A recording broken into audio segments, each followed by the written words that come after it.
Merhaba sevgili izleyiciler, kanalıma hoş geldiniz.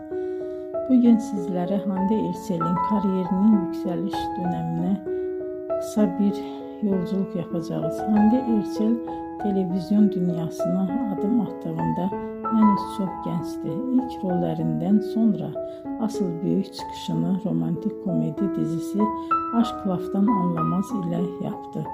Bu dizide Hayat Uzun karakterini canlandırdı ve performansı büyük ilgi gördü.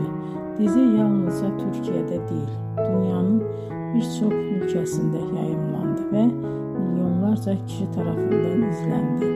Böylece Hande Erçel uluslararası bir hayran kitlesine sahip oldu. Başarısı bununla da sınırlı kalmadı.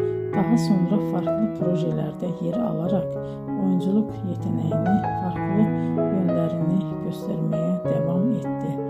Bugün Hande Erçel Türkiye'nin en popüler oyuncularından biri olarak kabul ediliyor. Videoyu izlediğiniz için teşekkür ederim.